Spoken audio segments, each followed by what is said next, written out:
En el principio Dios creó los cielos y la tierra. Pero la tierra estaba desolada y vacía. Las tinieblas estaban sobre la faz del abismo, y el espíritu de Elohim revoloteaba sobre la faz de las aguas. Y dijo Elohim: que haya luz. Y hubo luz. Y Elohim vio que la luz era buena e hizo separar la luz de la oscuridad. Elohim llamó a la luz día, y a la oscuridad la llamó noche. Así fue la tarde y la mañana, un día. Y dijo Elohim que haya una expansión en medio de las aguas que separe unas de otras. Y Elohim creó esta expansión dividiendo las aguas que estaban debajo y las aguas que estaban sobre ellas. Y así fue. Elohim llamó a la expansión cielos. Fue la tarde y la mañana del día segundo. Y dijo Elohim que se reúnan las aguas que están debajo de los cielos en un lugar y que aparezca lo seco. Y así fue. Elohim llamó a lo seco tierra, y a la reunión de las aguas llamó mares. Y vio Elohim que era bueno. Y dijo Elohim que se cubre la tierra de vegetación, de plantas, que den simiente según su especie, y árboles que den fruto, que contengan la simiente de cada especie. Y así fue.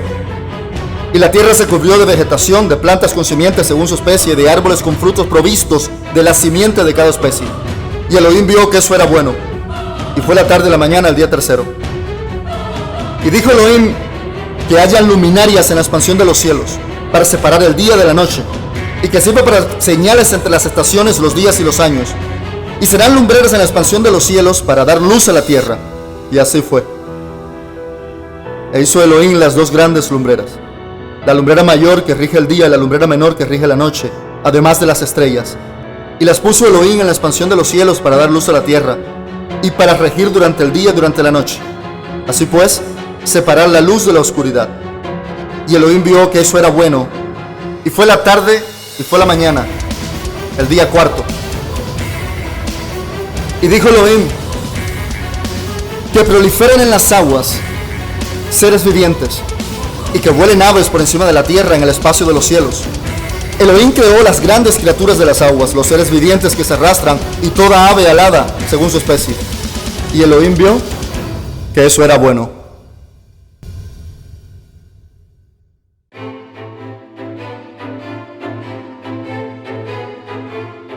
Y los bendijo Elohim diciendo: procread y multiplicaos, colmad las aguas en los mares y que se multipliquen las aves en la tierra. Y fue la tarde y la mañana, el día quinto.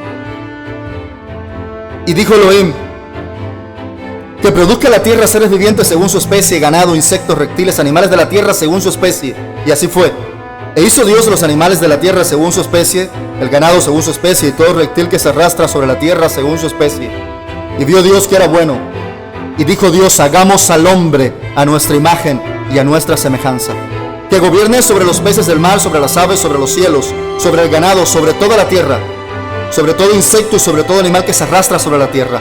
Y Elohim creó al hombre a su propia imagen, lo creó a imagen de Dios, lo creó macho y hembra. Y los bendijo Elohim diciéndole: procread, multiplicaos, colmad la tierra, sojuzgadla, y dominar a los peces del mar, las aves de los cielos y todo animal que se arrastra sobre la tierra. Y dijo Elohim: he aquí que os he dado toda planta que da semilla, está sobre toda la faz de la tierra, y todo árbol que tiene frutos y que da simiente, la cual será para vosotros como alimento, tanto como a toda bestia terrestre, toda ave de los cielos y todo lo que se mueva sobre la tierra, animado por un alma viviente, todo vegetal, los he dado por alimento. Y así fue. Y vio Elohim lo que había hecho, y aquí que era muy bueno. Y fue la tarde y fue la mañana, el día sexto.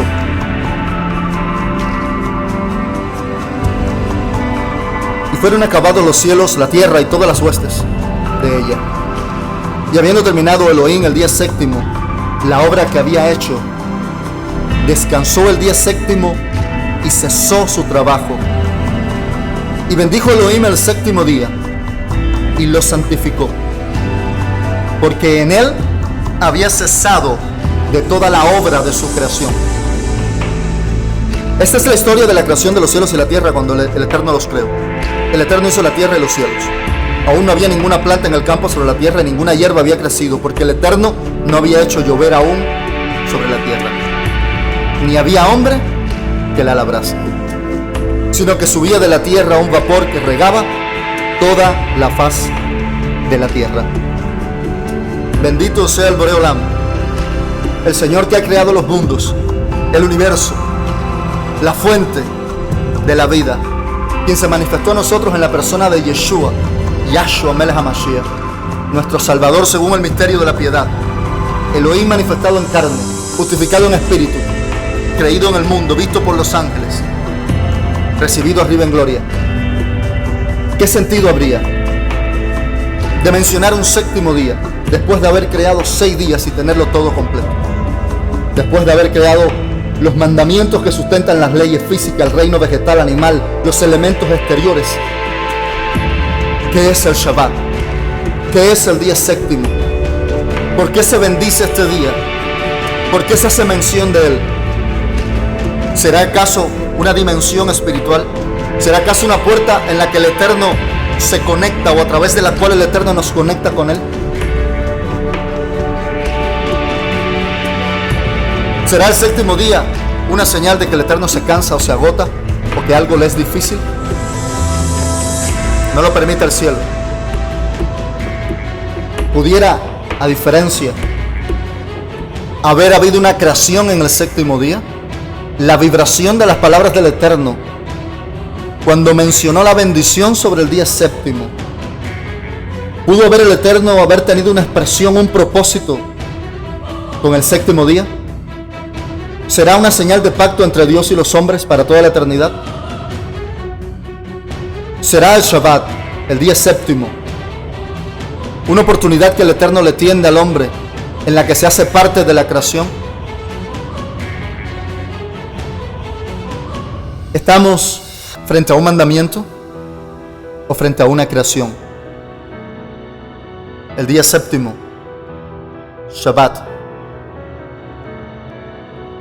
creación o mandamiento.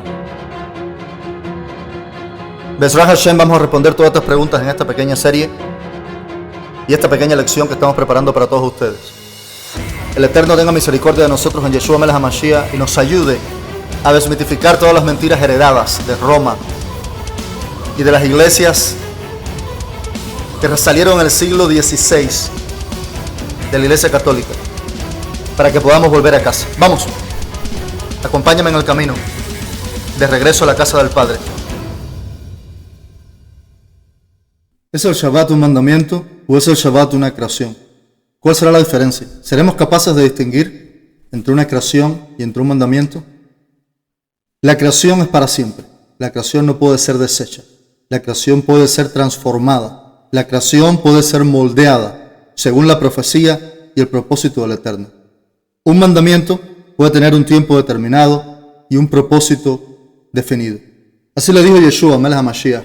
Usted lo conoció como Jesús, el Cristo, a todos aquellos que se opusieron a él, tentándolo, tratando de preguntarle, ¿acaso una mujer que muere y haya tenido varios esposos en el reino de los cielos, cuál será su esposo? Y él le respondía, ignorando las profecías, ignorando el misterio de Dios, hacéis tal pregunta. Porque en el reino de los cielos ni se casarán, ni os darán en casamiento. Por lo tanto, sabemos que el matrimonio es entre hombre y mujer, y la institución de la familia es para este tiempo, esta realidad presente. Es un mandamiento.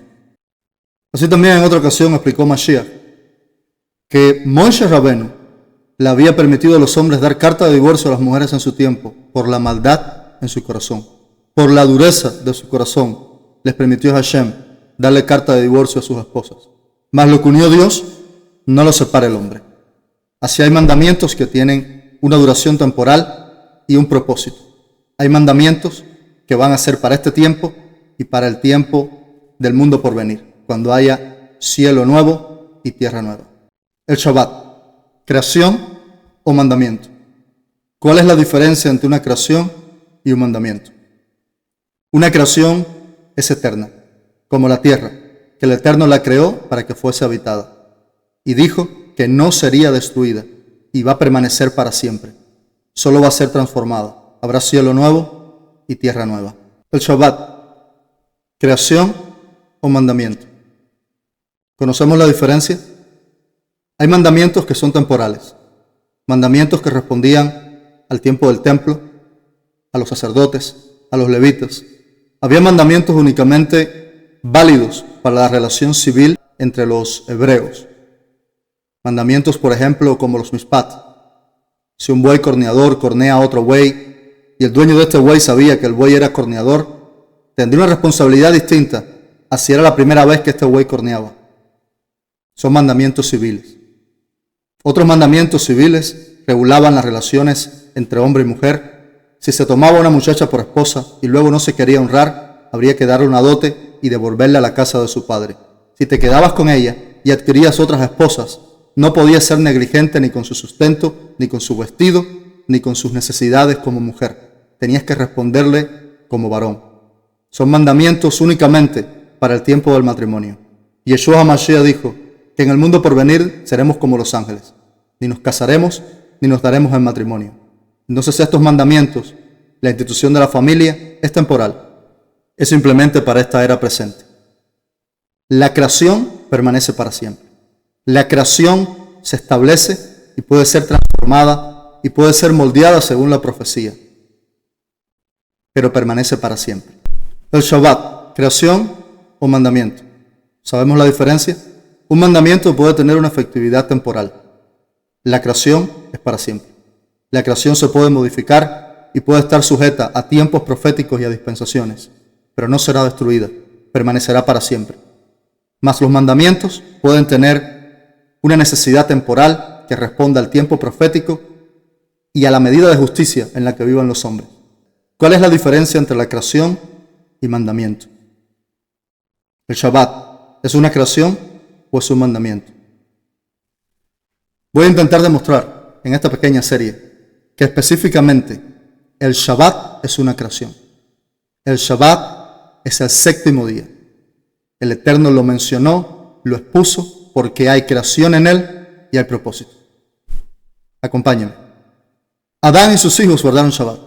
Hay una doctrina que se está levantando entre las iglesias evangélicas que plantea que el Shabbat surgió 430 años después de Abraham en el monte Sinaí.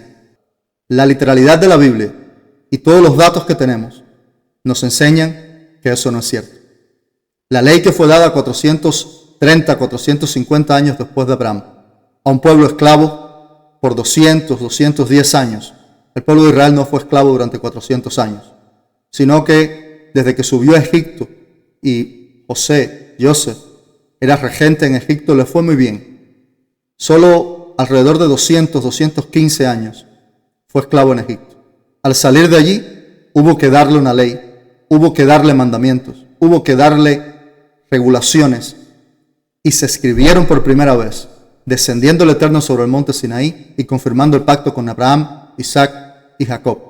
Pero estos mandamientos que se escribieron en el monte Sinaí ya habían sido dados oralmente. ¿Cómo lo sabemos? Podemos leer en Génesis 4. Nos narra la historia de los hijos de Adán. Nos dice que Adán y sus hijos hacían sacrificios. Dice que Caín ofreció un sacrificio y Abel también ofreció su sacrificio. Pero el Eterno vio con buenos ojos el sacrificio de Abel y no el sacrificio de Caín. ¿Cómo puede ser posible? ¿Quién les enseñó a hacer sacrificio? Posiblemente esta institución haya sido establecida cuando Adán y Eva pecaron en el jardín del Edén y fueron expulsados. Leemos que el Señor los vistió con pieles de animales. Por supuesto, no vamos a ser tan ilusos para pensar que habían animales que se le quitó la piel y andaban sin piel caminando porque el Señor simplemente los desolló. Por supuesto, el Señor hizo un sacrificio. El Señor le mostró a Adán que la paga del pecado era muerte y alguien tenía que morir en su lugar hasta que viniera el justo, Yeshua, Melech HaMashiach, nuestro Señor y nuestro Salvador. Este sacrificio fue imitado por Adán y fue imitado por sus hijos. ¿Qué desagradó al Señor del sacrificio de Caín? ¿Habrá sido que no sacrificó un animal y que trajo una ofrenda vegetal? Ciertamente no. Cuando la ley se escribió, sabemos que en Shabbat se hacía un sacrificio. Se sacrificaba un cordero en Odá, en holocausto, para que ascendiera el humo, y se sacrificaba con una ofrenda vegetal, minjá. una libación de vino con harina amasada con aceite de uvas machucadas. No fue la naturaleza de la ofrenda lo que no aceptó Dios de Caín. El Eterno dijo con sus propias palabras qué le molestó. Y le dijo en el versículo 7, Génesis capítulo 4, versículo 7. Si bien hicieres, Caín, no fueses enaltecido, mas si hicieres el mal, el pecado está a las puertas. Y con todo, tienes autoridad sobre él. Sabemos que había libre albedrío. Sabemos que desde el principio, aun sin que viniera Yeshua Melech HaMashiach, el Eterno permitió que junto con la inclinación al mal, con la que todos nacemos, el Yetzer Hará, el pecado que se transmite a través del semen del Padre a nuestra sangre, la capacidad que ha puesto el Eterno en nosotros de discernir entre el bien y el mal y tomar la decisión correcta. Somos los únicos responsables de nuestras acciones y de nuestro futuro. Si hicieres el bien, ¿no fueses enaltecido? ¿Qué es el bien? ¿Cómo podemos definir el bien? El bien es la voluntad de Dios. El bien no es un criterio que se le deja a los hombres que asuman por su cultura, por su idiosincrasia o por su intelectualidad. El bien está definido por Dios. Y cualquier cosa que Dios defina como bien es porque Él ha advertido y Él le ha dicho a los hombres lo que le agrada. Estos son mandamientos y son preceptos. Si el Eterno le dijo a Caín, si hicieres el bien, fueras enaltecido, es porque el Eterno había dado instrucciones claras de qué es lo que era bueno y qué es lo que era malo. Es muy simple.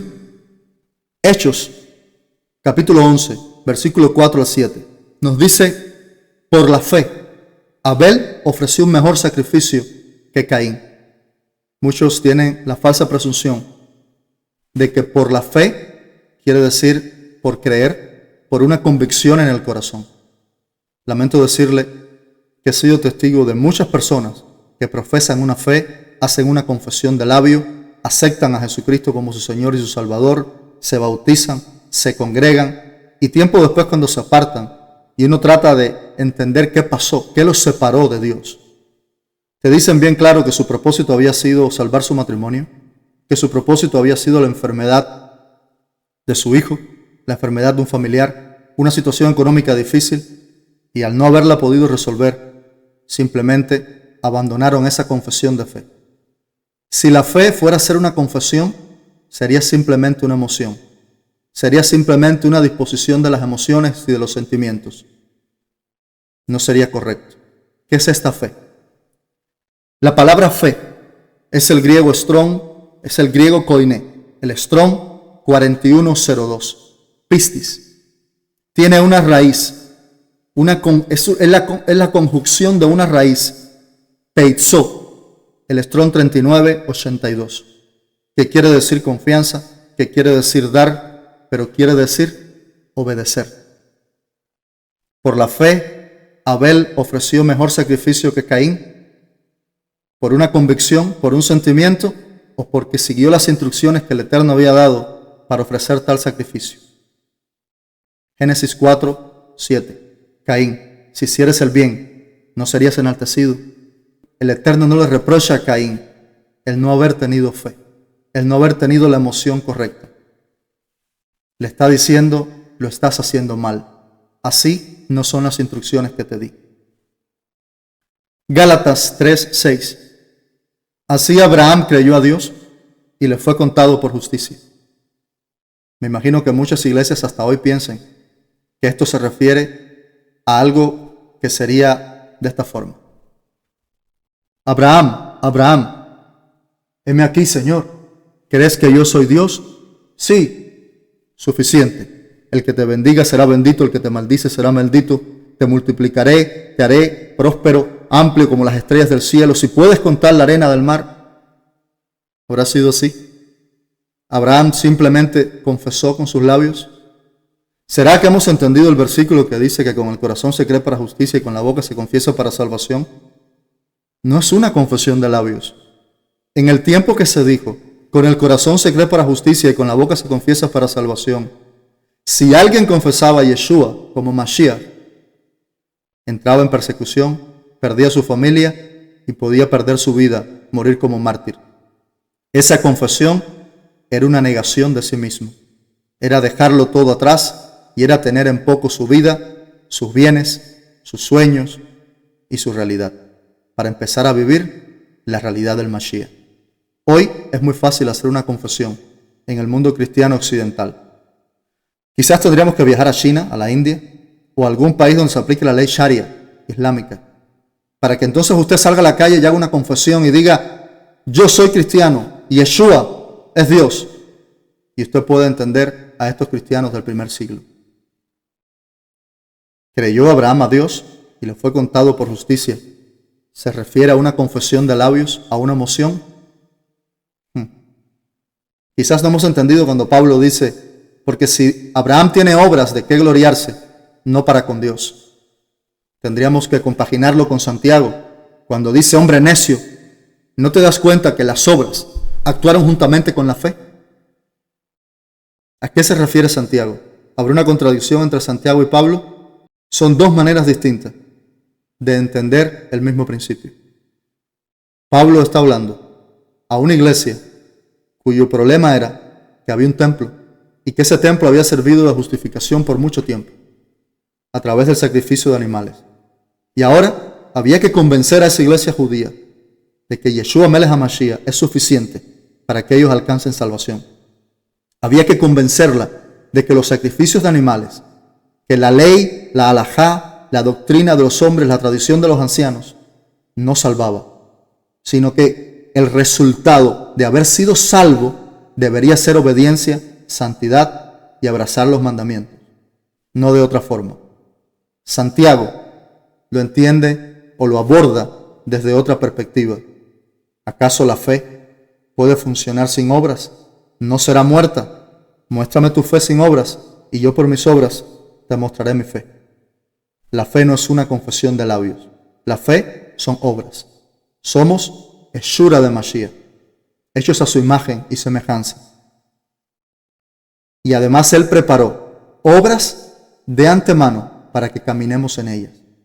Obras de las cuales no podemos gloriarnos, porque son para nuestro propio bien. Son para que nos mantengamos en la salvación que nos ha sido entregada gratis en la cruz del Calvario. A eso se refiere Pablo. ¿Tiene obras Abraham? Por supuesto. Dejó su casa y su parentela, padeció hambruna, no regresó a su casa, mandó al desierto a su primer hijo, entregó a su segundo hijo confiado de que iba a morir, sabiendo también que el Eterno lo podía resucitar. ¿Tiene obras Abraham? Sí tiene. Pero dice Pablo, no puede gloriarse para con Dios. Todo esto fue para su propio bien. Dios no necesitaba nada de esto. El Eterno en sí mismo no tiene ninguna necesidad. Por eso Santiago, que no se está refiriendo al tema de la salvación, dice sin temor, no puede haber obras. No puede haber, por eso Santiago, que no se está refiriendo al tema de la salvación, dice sin temor, no puede haber fe sin obras. La fe no es únicamente una confesión de labios. La fe es obediencia. El sinónimo más cercano de la fe es obedecer. Y obedecer es hacer el bien. Obedecer las instrucciones de Dios. Mateo 21-28 nos cuenta la parábola de dos hijos. Un señor tenía dos hijos y le dice a uno, ven, vamos a la labranza, ayúdame en el campo. Y él dice, sí, acepto al Señor como mi Salvador. Sí, lo creo. Sí, Padre, voy a ir. Pero no va. Le dice al segundo, por favor, vamos a la labranza, vamos a la viña, ayúdame en el campo. Y el segundo le dice, no voy a ir. Pero luego va y le ayuda. Dice el Señor, ¿quién crees que agrada al Padre? Evidentemente el hijo que al final hizo la obra, que al final obedeció, que al final se puso en relación correcta. La fe no puede ser una confesión. La fe tiene que ser el resultado de haberle creído a Dios, de guardar sus mandamientos y de entender a qué hemos sido llamados. Entender el principio de la adoración, que no es cantar, que no es ir el domingo a la iglesia, que no es guardar Shabbat. Es negarse a sí mismo y vivir para Él. Caín, si hicieses el bien, no fueses enaltecido, ¿a qué se refirió el Eterno? ¿Qué es este hacer bien? Por supuesto que este hacer bien son instrucciones claras que el Eterno le había dado a Caín y a Abel. ¿Cómo sabemos que el sacrificio de Caín y Abel fue en Shabbat? En Génesis 4:7, el Eterno le dice: si hicieres el bien, Caín, ¿no serías enaltecido? El Eterno no puede exigirle a alguien que haga el bien, primero, si esa persona no tiene la posibilidad de discernir entre el bien y el mal. No tendría sentido. Segundo, sin haber recibido anteriormente instrucciones. Esto es una evidencia de que el Eterno había dado una ley oral. El Eterno le había explicado a Adán y a sus hijos cómo hacer los sacrificios, qué animales llevar y en qué día. Hashem, Baruch Hu, Baruch Shemo, bendito sea Él y bendito sea su nombre, es un Dios de orden. Él no cambia, es el mismo ayer y siempre y por los siglos. ¿Quién les enseñó a estos muchachos a sacrificar animales? ¿Quién les dijo cómo sacrificarlos y cuándo? Esto es evidencia de que la ley que 400 años después o 430 años después de Abraham se dio en el Sinaí y está registrada en Números 28, 1 al 9, se había dado oralmente desde el principio del mundo. En Números, capítulo 28, del 1 al 9, encontramos las orientaciones para los sacrificios. Se debería sacrificar en la mañana y en la tarde un cordero perfecto. Se debería también traer una ofrenda vegetal, minjá. En Shabbat el sacrificio era doble por la importancia del día, el día séptimo. Que se haya escrito 430 años después de Abraham y que tengamos a Caín y Abel al principio de la creación del mundo sacrificando al Eterno, ¿no les dice nada? Claro que esta ley se había dado oralmente. En el Sinaí solo se escribió y se le entregó a un pueblo que había pasado por la esclavitud y que había perdido de cierta manera sus raíces y su conexión con el Dios de sus padres. Si ya sabemos que Adán conocía el día séptimo, porque es parte de la creación, es el séptimo día. Esta secuencia de 7 se va a repetir muchas veces a través de la Escritura y va a tener una gran importancia. Además, sabemos que él había enseñado a sus hijos a hacer el sacrificio que el Señor les había mostrado para vestirlos con pieles de animales. Y sabemos que lo hacían en Shabbat. El Señor es un Dios de orden. Por eso le dice a Caín: si hicieras el bien, no serías enaltecido. Si sigues las instrucciones. Dios nunca ha dejado al hombre que juzgue en su corazón lo que es bueno, lo que es malo y que disponga de su propia justicia. Entonces esta ley de los sacrificios, de qué animales deberían sacrificar en Shabbat, fue dada a Adán.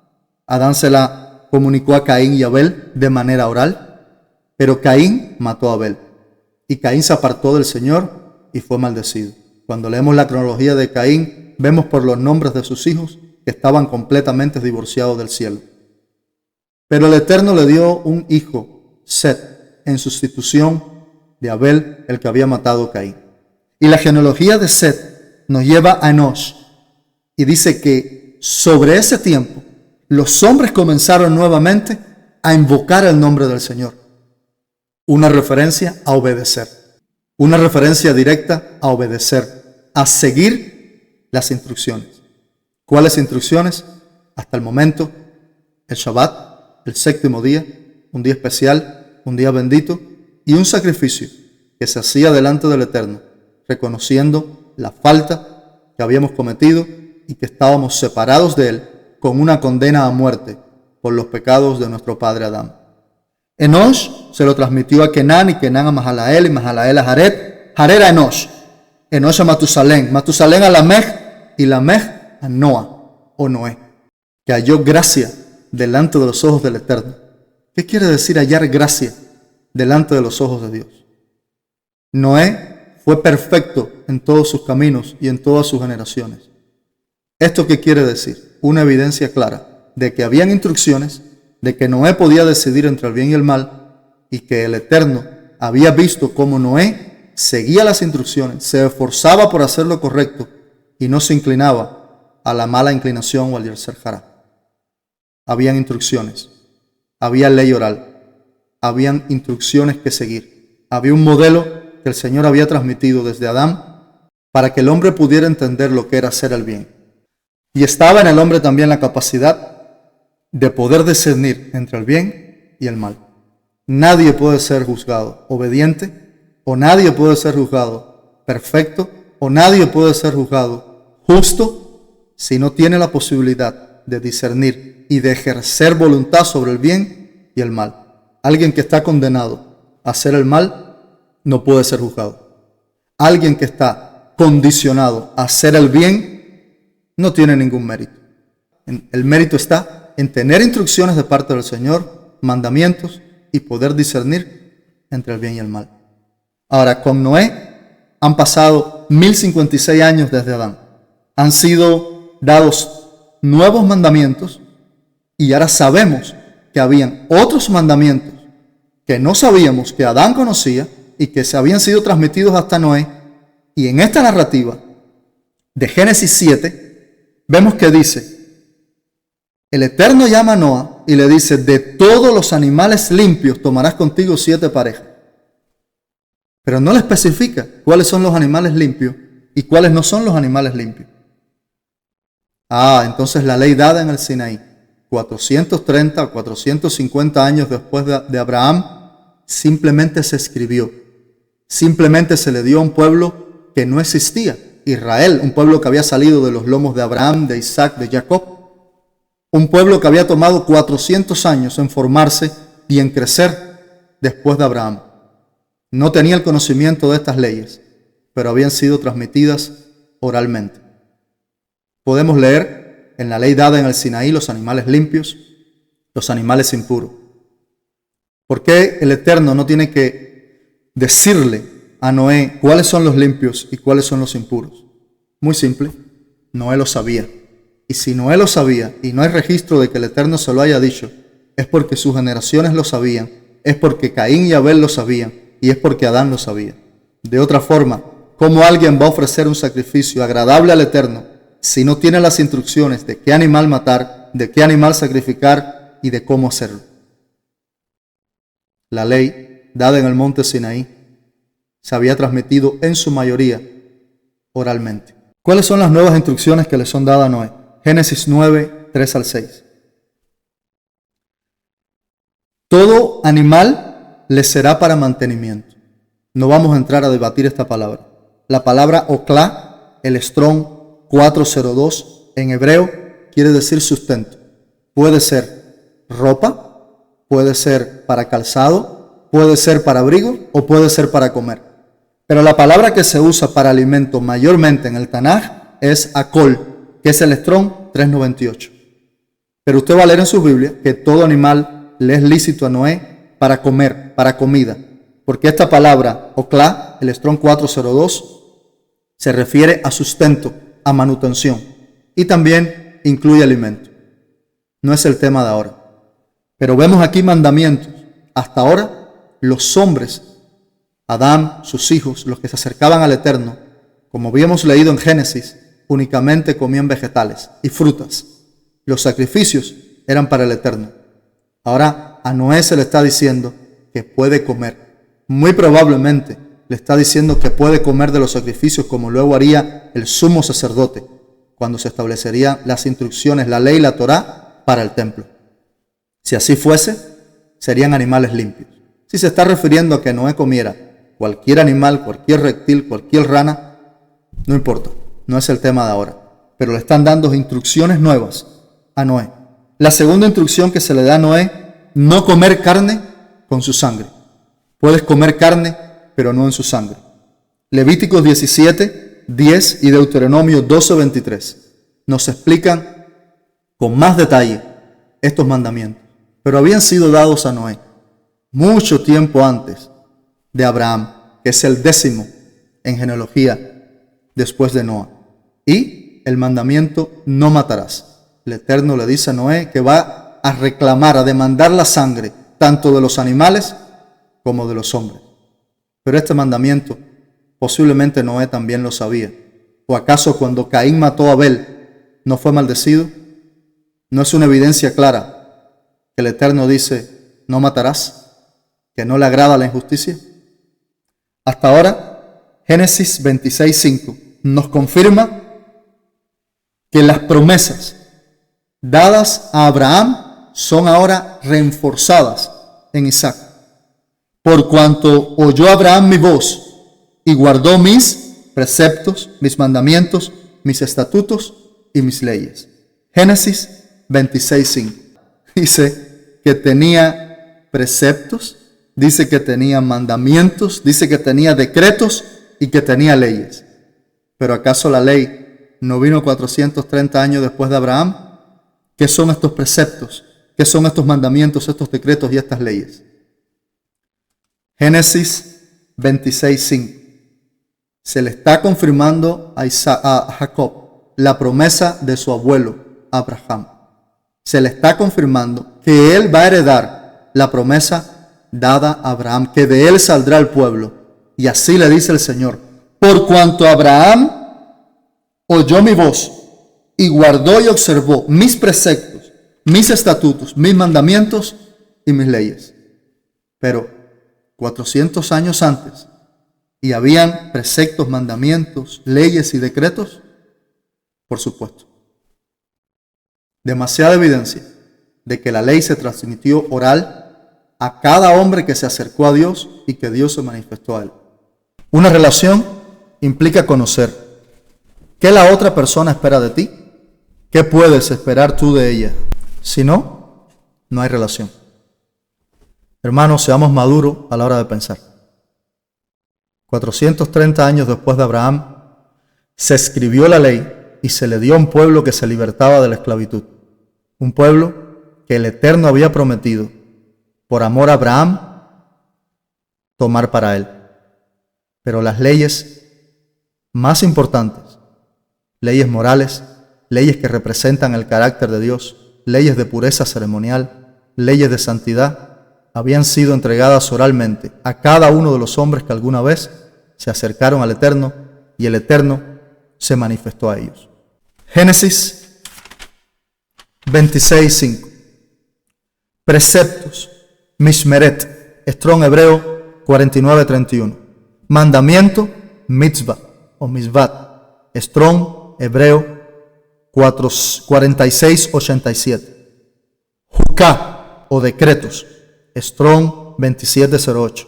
Torah, que usted la entiende como ley, pero son instrucciones, Strong 8:45. Había muchas Torah, había muchas instrucciones.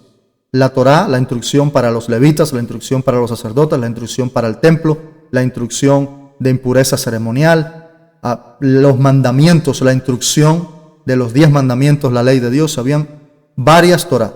Eso de que el Antiguo Testamento es la ley, debemos ya también quitarnos esas ideas, debemos aprender y empezar a madurar a la hora de hablar de la palabra de Dios y de entender estas cosas. ¿No tenía Abraham acaso también la circuncisión? ¿No le fue dada a Abraham la circuncisión? Mire cuántos mandamientos, cuántos preceptos, cuántos decretos, cuántos estatutos. 400 años, más de 400 años antes del Sinaí. Ahora la pregunta sería, ¿guardó Abraham el Shabbat? Por supuesto. Por supuesto que guardó Abraham el Shabbat. Un hombre que tenía preceptos, mandamientos, decretos, leyes, circuncisión, mandamientos que en su mayoría venían desde Adán, mandamientos que en su mayoría fueron entregados, preservados a través de Noé. Abraham, al parecer, solo se le añadió la circuncisión. Todos los otros mandamientos, demasiadas pruebas bíblicas, con una lectura simple se puede entender que habían sido dados oralmente. No hay otra manera de relacionarse con Dios y que Dios se manifieste a los hombres si no es dándole instrucciones de cómo acercarse a Él.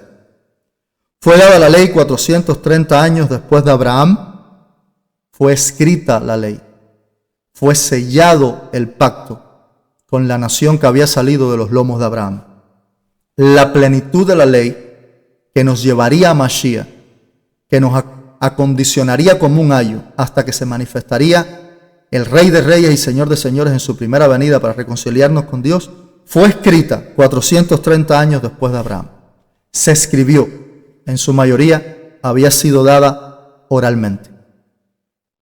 Hoy, lamentablemente, muchos falsos maestros que ven sus doctrinas de la Reforma, amenazadas por esta revelación de las raíces hebreas de nuestra fe, dicen que la ley fue dada a Israel en el desierto y que anterior al Sinaí no había ley. Se basan en escritos del Tanaj que dicen la ley que fue dada al desierto, en el desierto le di mi Shabbat, porque se refieren únicamente al pueblo que la recibió, a la simiente de Abraham, de la cual se acordó Hashem, que es fiel y verdadero. Pero eso no quiere decir que no hubo ley anteriormente. Sería actuar o pensar como niños, entenderlo de esta forma. Éxodo 20. Y debemos leerlo, porque Éxodo 20 es la Torá, una Torá muy importante,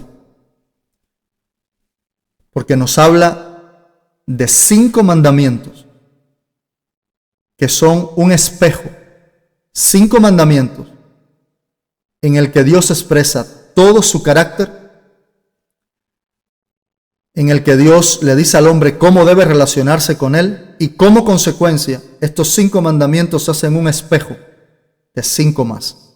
Estos 5 mandamientos tienen una expresión de Dios hacia el hombre y del hombre hacia Dios, y asimismo como consecuencia de esto tienen una expresión del hombre hacia el hombre. Por eso eran 2 tablas. Todos los sabios de Israel concuerdan que fueron 5 mandamientos en una y 5 mandamientos en la otra. 10 mandamientos, 2 tablas. Éxodo 20. Y dijo Elohim estas palabras: Yo soy el eterno tu Elohim, quien te sacó de la tierra de Egipto, de la casa de servidumbre. No tendrás dioses ajenos fuera de mí. Primer mandamiento. No te harás escultura ni imágenes de lo que hay arriba en el cielo, ni abajo en la tierra, y en las aguas debajo de la tierra. Ni te postrarás a ellas, ni les servirás, pues yo el eterno tu Dios, tu Elohim soy, celoso, que castiga a los hijos en los padres, hasta la 3ª, 4ª y 5ª generación de los que me aborrecen. Pero hago misericordia hasta la 1000ª generación de quienes me aman y cumplen mis mandamientos. No pronunciarás el nombre del eterno tu Elohim en vano, porque el eterno no tolerará que su nombre sea invocado falsamente. Te acordarás del día de reposo, Shabbat, para santificarlo. 6 días trabajarás y harás en ellos toda tu labor, pero el día 7º lo consagrarás al eterno tu Elohim, y ese día no harás labor alguna, ni tu hijo, ni tu hija, ni tu siervo, ni tu sierva, ni tu animal, ni el extranjero que está en tu casa. Porque en 6 días hizo el eterno los cielos y la tierra, el mar y todo lo que hay en ellos, y descansó el día 7º. Por eso bendijo el día 7º, Shabbat, y lo santificó. Honrarás a tu padre y a tu madre, para que te alarguen tus años en la tierra que el eterno tu Dios te da. Usted me dirá, pero José, son 10. Sí, pero estos 5 son un espejo. Estos 5 recogen la relación de Dios con el hombre y son el espejo para que el hombre sepa cómo comportarse con otro hombre. ¿Acaso cuando le dijo el Eterno a Noa en Génesis 7 que no matarás y que va a demandar la sangre no solo de los hombres sino también de los animales, no le dijo porque el hombre es a semejanza de Dios, es a mi semejanza? Cuando estás matando mi semejanza. Se lo explicó a Noa en Génesis capítulo 7. De la misma manera, cuando lea el primer mandamiento que dice, yo soy el eterno tu Elohim, no tendrás dioses ajenos delante de mí, ese mandamiento se va a volver un espejo para el mandamiento, no matarás. Yo, el Señor tu Dios, no matarás. Si usted mira, va a tener 5 mandamientos en una tabla, 5 en la otra. El primero dice, yo soy el Señor tu Elohim. Y el 6º, que está frente a ese, en la segunda tabla, no matarás. Porque si matas, matas la imagen de Dios. No te harás imagen de nada, ni en el cielo, ni en la tierra, ni debajo de la tierra, ni te inclinarás, ni las honrarás, ni las adorarás, porque yo soy Elohim celoso, que visito la maldad de los padres en los hijos hasta la primera, segunda, tercera y cuarta generación, pero hago misericordia a millares de los que me aman y guardan mis mandamientos. El segundo mandamiento en una tabla. ¿Y cuál será el séptimo mandamiento? No cometerás adulterio. Toda la Tanaj se refiere al adulterio, no como el hecho de que un hombre se llegue a la mujer de otro hombre únicamente, sino que el Eterno utiliza la figura de la fornicación cuando el pueblo de Dios de Israel se va tras los ídolos. Y así tenemos el segundo mandamiento. No te harás imagen, que está haciendo un espejo con el séptimo. No cometerás adulterio. Tercer mandamiento: no tomarás el nombre del Señor tu Elohim en vano, porque el Señor no tomará por inocente los que tomen su nombre en vano. ¿Cuál es el mandamiento que le hace espejo? El octavo mandamiento. ¿Qué dice el octavo mandamiento? No robarás. Tomar el nombre del Señor en vano, el Señor lo entiende como robar. Robarle su honra, robarle su dignidad. Es tomar su nombre en vano. Es robar la imagen del Señor, robar su dignidad, su figura, para utilizarla en tu propio bienestar. Mandamiento 8, mandamiento 3. Cuarto mandamiento: recuerda el Shabbat. Recuerda. ¿Por qué recuerda? Hemos demostrado de manera muy simple, sin recursos teológicos de la Reforma, sin tener que utilizar técnicas elaboradas, hermenéuticas, para demostrar nada, con lecturas simples, que la ley que se dio 430 años después de Abraham había sido dada en su mayoría oralmente. Y ahora, entre todos estos mandamientos, que algunos de ellos sabemos que habían sido dados, se le había dicho a Noah: no matarás, y ahora está aquí: no matarás. Se sabía que cuando Caín mató a Abel tuvo consecuencias. Tenían el Shabbat, tenían los animales puros e impuros, sabían la ley de los sacrificios, sabían que no podían comer sangre. Pero sin embargo, cuando llegamos al cuarto mandamiento, el Shabbat, hay una palabra que no va a poder usted advertir en ninguno de los otros mandamientos, en ninguna parte, y es recuerda. Recuerda el Shabbat, acuérdate. Hermano mío, ¿usted cree que alguien le va a decir: acuérdate de lo que te dije, si no te ha dicho nada? Eso no parece absurdo. Oye, acuérdate lo que te dije. A mí no me has dicho nada. ¿Cómo que me acuerde? Tienes que decírmelo primero, para poder decir después: recuerda o acuérdate lo que ya te dije. Es el único mandamiento que dice: recuerda, acuérdate del Shabbat, de la creación, del séptimo día. Como ahora todo se ha vuelto una cuestión teológica y algunos falsos maestros se han atrevido a hacer lo que no hacían antes. Ahora dicen: oh, hay un error allí de traducción. Antes ese no era un recurso que se utilizaba para imponer doctrinas. Se era más serio, se buscaba hermenéutica, se hacía teología. Pero acá no hay error de traducción. Éxodo 28, sacar, Strong 21, 42. Recuerda, conmemora, trae a tu memoria. Acuérdate del día de reposo para santificarlo. 6 días trabajarás, el séptimo día descansarás. ¿Por qué? Dice: porque el Señor creó el mundo en 6 días. Dice: 6 días trabajarás y harás en ellos toda tu labor. Pero el día séptimo, Shabbat, lo consagrarás al Eterno tu Elohim, y ese día no harás labor alguna, ni tu hijo, ni tu hija, ni tu siervo, ni tu sierva, ni tu animal, ni el extranjero que esté en tu casa. Porque este es el verdadero motivo por el cual se observa Shabbat. Porque en 6 días hizo el Eterno los cielos y la tierra, el mar y todo lo que en ellos hay, y descansó el día séptimo. Por eso bendijo el día sábado y lo santificó. Claro que los enemigos de la verdad, los que tienen el espíritu que Daniel advirtió que intentaría cambiar el tiempo, los tiempos y la ley, los que se levantan contra los mandamientos de Dios, que son su carácter expresado en preceptos y estatutos, van a leer en Deuteronomio, no en Éxodo. Porque Deuteronomio lo personaliza al pueblo de Israel y le dice: porque esclavo fuisteis en Egipto. Le está dando una razón extra, una razón personal a ese pueblo.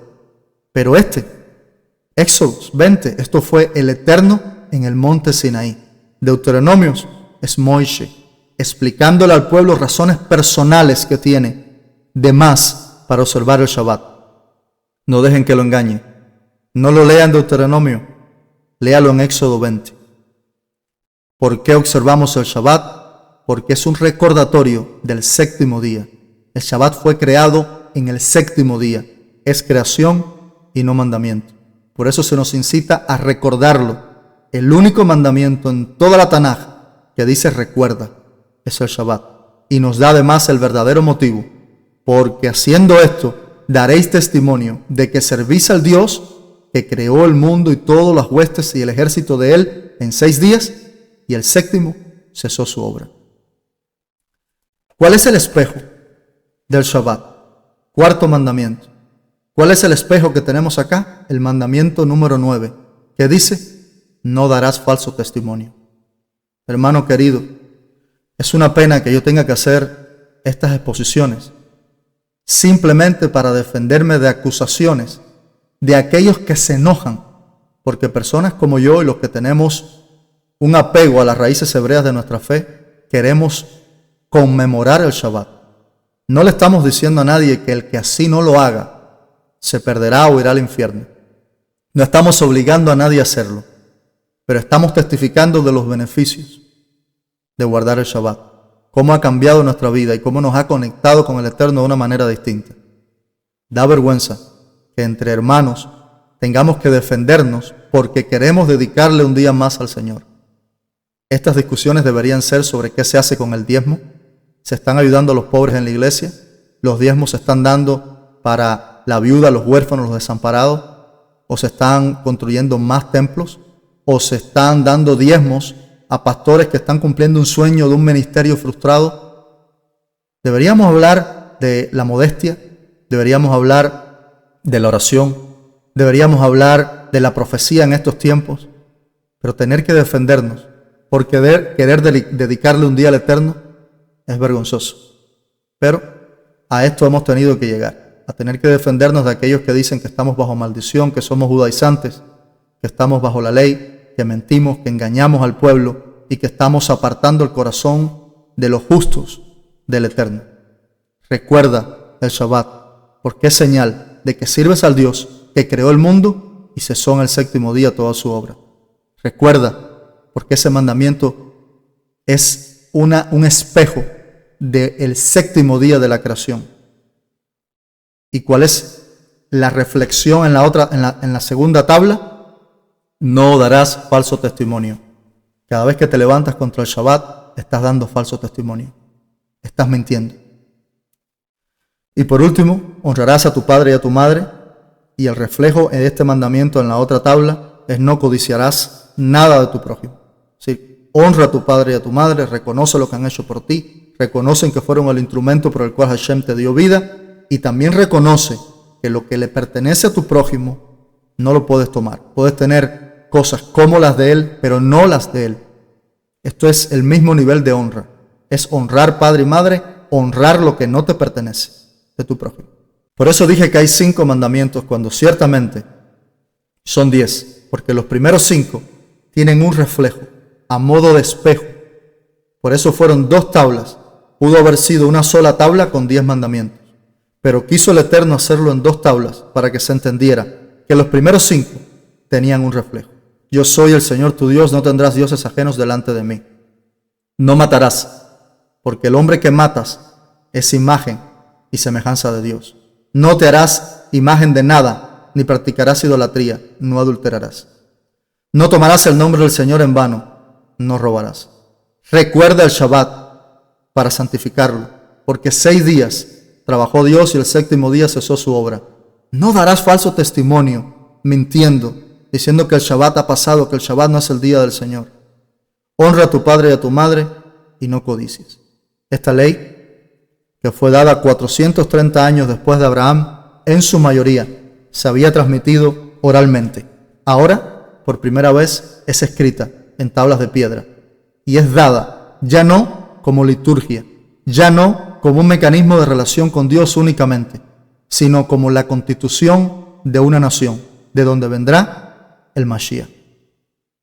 Deuteronomio, en el capítulo 5, nos habla de los mandamientos y da razones distintas. ¿Por qué? Porque como les expliqué, en Deuteronomio capítulo 5, Moisés es el que está hablando, no es Dios, y le está dando razones personales al pueblo de Israel de por qué guardar estos mandamientos. Leámoslo. Deuteronomio capítulo 5. Me parece muy interesante porque he oído que ahora andan tratando de defender las doctrinas de la Reforma, que se sienten amenazadas, se sienten agredidas y desplazadas por los mandamientos del Eterno, diciendo que la literalidad del texto indica que el Shabbat es un mandamiento que solo debería observarse en Israel. Cuando lo observó Adán, se observó hasta en el Edén, cuando Dios cesó su obra en el séptimo día, cuando sabemos que todos los sacrificios que se hacían desde Adán tenían que hacerse en Shabbat, porque no había templo y no había institución de luna nueva, o no hay registro de novilunio, no hay registro de fiesta, ni Pesaj, ni Pascua. Shabbat hasta este momento, hasta el Sinaí. ¿Será el Shabbat únicamente para los israelitas? Deuteronomio 5 nos dice lo siguiente. Deuteronomio 5 dice: Moisés convocó a todo Israel y les dijo: las leyes y los preceptos que hoy pongo en vuestros oídos para que los aprendáis y cumpláis. Es Moisés hablándole a Israel. Este no es Dios en el Sinaí. El Eterno nuestro Elohim concertó con nosotros un pacto en Horé. No solo con nuestros padres concertó este pacto, sino también con nosotros que estamos vivos aquí. Cara a cara habló el Eterno con vosotros en el monte, en el medio del fuego. Por eso le digo, lea Éxodo 20, que el Eterno eso lo dijo cara a cara. Aquí está hablando Moisés. Es un recordatorio personal al pueblo de Israel. Dice el versículo 6, y me dijo: yo soy el Eterno tu Elohim que te sacó de la tierra de Egipto, de la casa de servidumbre.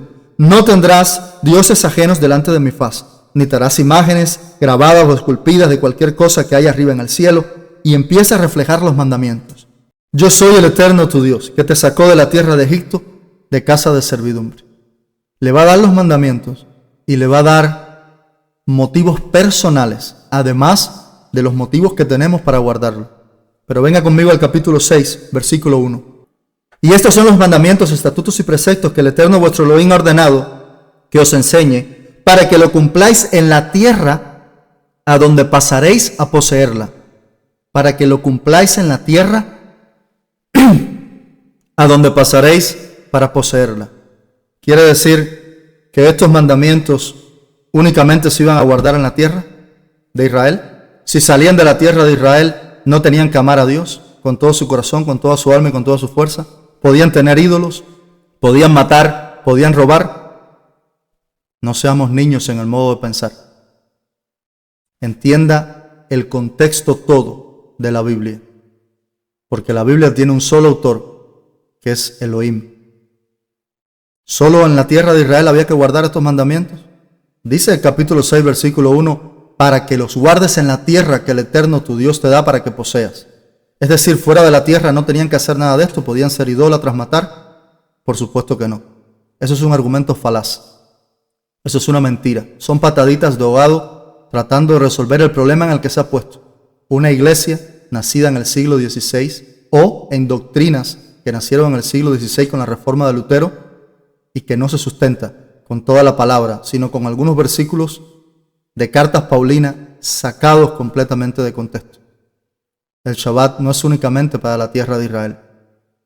El Shabbat, Levíticos 23:3, dice que para que lo guardéis donde quiera que habitéis, donde quiera que esté su habitación. Por eso sabemos que en el desierto se guardó el Shabbat y no era la tierra de Israel. Si fuera únicamente para la tierra de Israel, el Shabbat hubiera entrado a ser parte de los mandamientos que sabemos que son específicos para la tierra de Israel. Los mandamientos sobre los árboles frutales. Una vez poseyendo la tierra había que dejar los 3 primeros años sin tocarlo. El 4º año los frutos eran santos para el Señor y el 5º año podías comer de él. El descanso para la tierra del año 7º, el año agrícola, es simplemente para la tierra de Israel. Hay mandamientos específicos que el Eterno ha concertado para la tierra de Israel. Asimismo, los Hagim, que son las fiestas de peregrinación, son panes sin levadura, Shavuot y Sukkot. Sí, usted lo conoce como panes sin levadura, Hamatzot, Pentecostés, Shavuot o Shavuot y la fiesta de los tabernáculos. El Shabbat es donde quiera que habitéis. No permita que lo engañen y no permita que utilicen palabras fuera del contexto del libro para justificar doctrinas de hombres. Deuteronomio 16 nos dice bien claro que 3 veces al año se presentará todo varón delante del Eterno. Éxodo 34, 20 al 23 nos da la misma información. No es el Shabbat el que está sujeto a un lugar o está sujeto a la habitación donde mora el Señor, que en aquel tiempo era el templo. Levíticos 19, 23 es el que nos habla de la ley de los árboles frutales.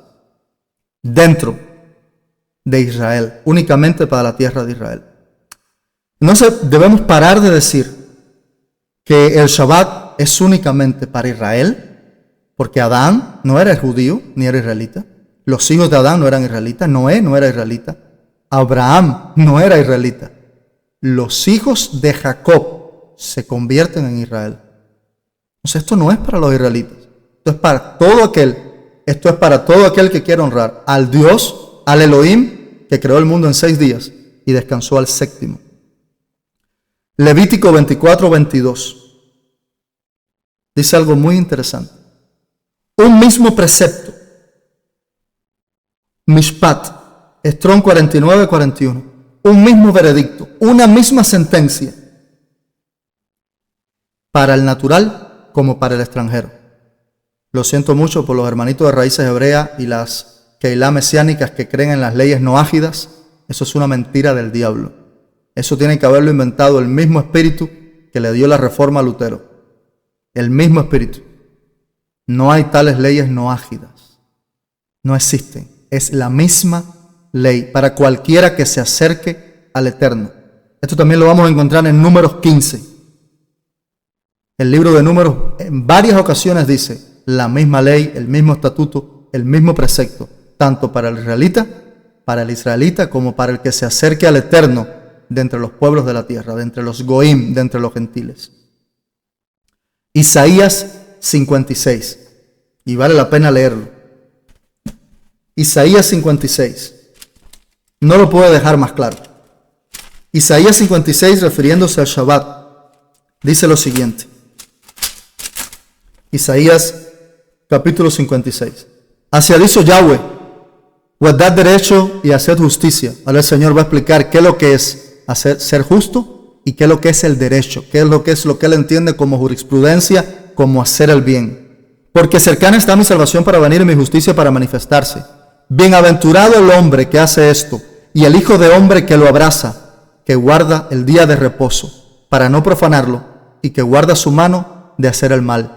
¿Qué le recuerda esto? ¿Qué le dijo el Eterno a Caín? Si hicieres el bien, ¿no serías enaltecido? Hacer el mal y hacer el bien es únicamente seguir las instrucciones del Eterno, expresadas en sus mandamientos y en preceptos. Instrucciones que Yeshua Melech HaMashiach dijo: el cielo y la tierra pasarán, pero mis palabras no pasarán. No he venido a abrogar la ley ni los profetas, sino a cumplirla. Y cualquiera que corrompa, que viole, que tuerza uno de estos mandamientos, por pequeño que sea, y así enseña a los hombres, será llamado pequeño en el reino de los cielos. Y el extranjero, dice extranjero, que siga a Yahweh, no hable diciendo. No dice extranjero que viva en tus ciudades, que esté dentro de tus muros. Me apartará totalmente Yahweh de su pueblo. No diga al eunuco, he aquí yo soy árbol seco, porque así dijo Yahweh a los eunucos que guarden mis días de reposo y escojan lo que yo quiero y abracen mi pacto. Entonces el día de reposo es señal de pacto y de hacer lo que a Dios le agrada. Yo les daré lugar en mi casa y dentro de mis muros, y nombre mejor que el de los hijos e hijas. Nombre perpetuo les daré que nunca perecerá. Y a los hijos de los extranjeros que sigan a Yahweh para servirle y que le amen en el nombre de Yahweh para ser sus siervos, a todos los que guarden el día de reposo para no profanarlo y abracen mi pacto. Qué curioso. Dice que le amen. Y a todos los hijos de los extranjeros que sigan a Yahweh para servirle y que le amen. Que amen el nombre de Yahweh. ¿Qué dijo Juan el apóstol? El que dice que ama a Dios y no guarda sus mandamientos es mentiroso. ¿Qué nos enseña el Nuevo Testamento? Si me amáis, dijo Yeshua, guardad mis mandamientos. Mis mandamientos no son gravosos. Ningún mandamiento nuevo os doy, sino el mandamiento antiguo, el que habéis oído desde el principio, desde Génesis. Y a todos los que guarden el día de reposo para no profanarlo y abracen mi pacto, yo los llevaré a mi santo monte y los recrearé en mi casa de oración. Sus holocaustos y sus sacrificios serán aceptos sobre mi altar, porque mi casa será llamada casa de oración para todas las naciones. No para Israel, para todas las naciones. Demasiada información literal, no requiere de análisis teológico, no hemos tenido que hacer hermenéutica, no hemos tenido que utilizar recursos filológicos, gramaticales, para entender que la ley del Señor y sus mandamientos son eternos. El Señor es el mismo ayer, hoy y siempre y por los siglos. El Shabbat es parte de la creación, señal de pacto entre Dios y su pueblo, creado el día séptimo para todos los que quieran seguir al Señor y abrazar su pacto. No importa si están en Israel o no, no importa si son extranjeros o judíos. La misma ley para el israelita como para el extranjero. El Shabbat y los sacrificios, es decir, el Olá, lo que usted conoce como holocausto, el Minjá, las ofrendas vegetales, los animales puros e impuros, el mandamiento de no matarás, el mandamiento de no beber sangre, el mandamiento de no tener dioses ajenos delante de él. Estoy seguro que si todos estos mandamientos los tenía Noé, Abraham, por supuesto que le había dicho, no tendrás dioses ajenos delante de mí. Y la circuncisión, todos estos mandamientos, todas estas leyes, todos estos preceptos fueron dados 430 años antes de que se escribiera en el Sinaí. Hay demasiada información, literal y simple de entender. Lo complejo sería tener que utilizar recursos teológicos y técnicas gramaticales. Habría que alegar errores de traducción, habría que alegar mecanismos de escuelas bíblicas para desmentir lo que está claro, literal y es evidente. Abraham sabía 430 años antes la mayoría de las leyes que se dio en el Sinaí, que se le entregó a Israel en el desierto, claro, porque Israel, el pueblo del que el Señor se acordó por amor a Abraham, no existía 430 años antes del Sinaí. En ese momento era un pueblo que estaba esclavizado y había que darle estos preceptos, que en su mayoría se habían dado oralmente. Por supuesto que las leyes del templo, las leyes de la jurisprudencia de Israel, las leyes sobre el buey corneador y sobre los esclavos y sobre el matrimonio, no se le había dado porque era un pueblo esclavo que vivía bajo las leyes de Egipto y ahora les son añadidas. Pero hay un detalle que usted no debe pasar por alto. Recuerde, Génesis 26:5 dice que Abraham tenía preceptos, mandamientos, decretos y leyes. Y por supuesto, todo esto está desatado a través del Shabbat. El Shabbat es la creación, es el séptimo día de la creación, es la corona de la creación, es el momento en el que Dios interviene y se hace parte activa, es la puerta abierta que Dios deja para tratar con el hombre.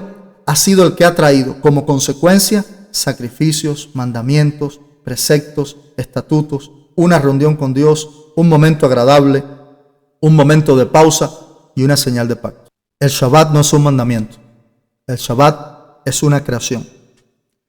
Es una dimensión espiritual que Dios creó para conectar el mundo material con el mundo espiritual.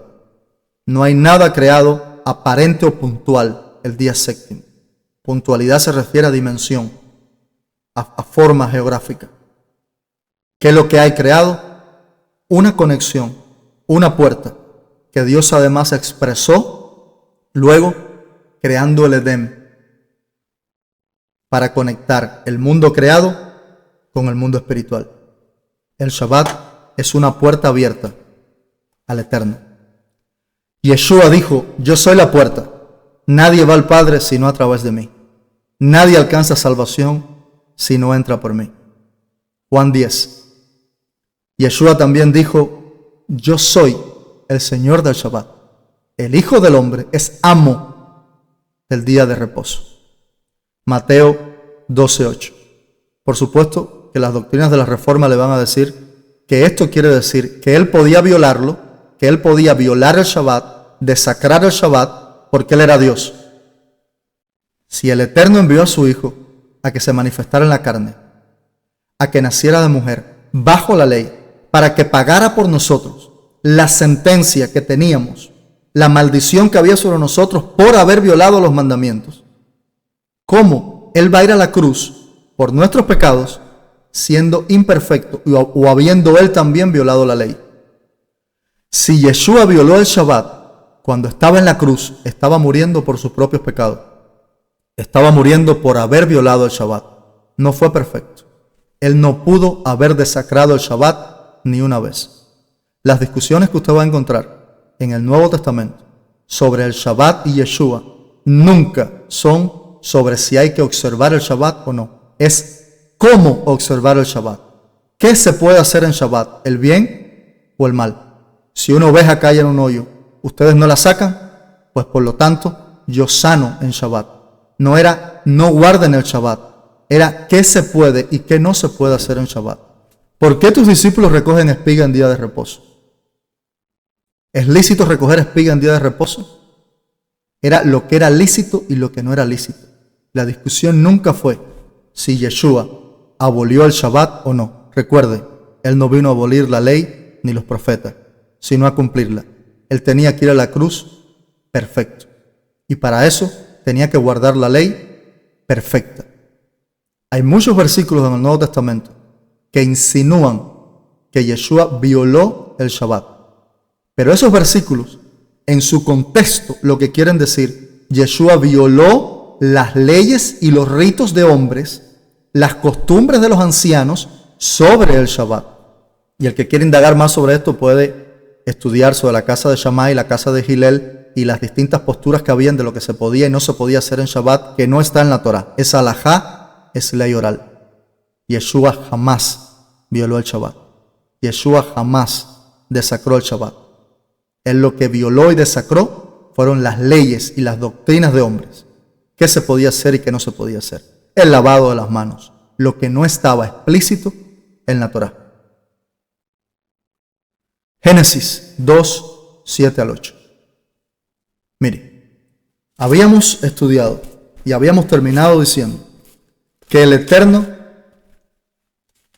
había creado el mundo en 6 días, había descansado el día séptimo.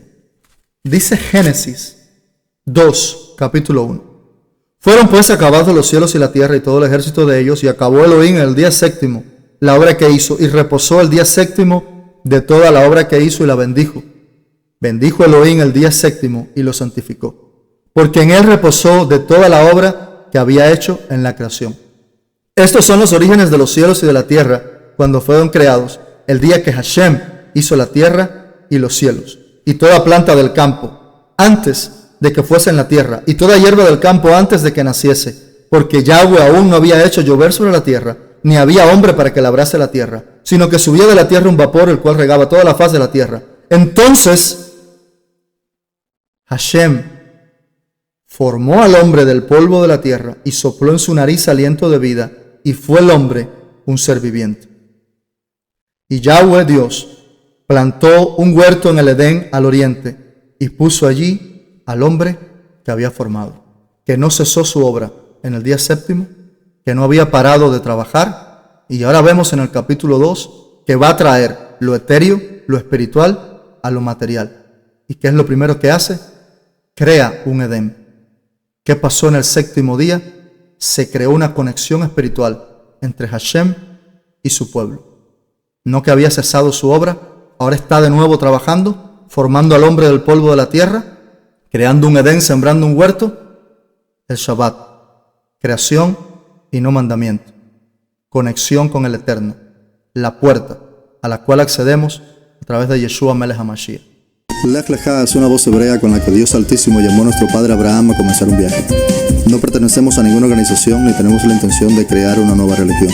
Queremos servir al Dios de Israel, al Elohim Altísimo por medio de Yahshua HaMashiach, nuestro Adón. Si quiere acompañarnos en este viaje para conocer qué nos separa de Él, bienvenido. Si no conoce al Señor Jesucristo, arrepiéntase y conviértase para que sean borrados vuestros pecados, para que venga de la presencia del Señor tiempos de refrigerio y Él envíe a Yahshua HaMashiach, nuestro Adón, quien nos fue anunciado, a quien de cierto es necesario que el cielo retenga hasta que la restauración de todas las cosas. Yo soy José Luis Mazó, nos vemos en el camino.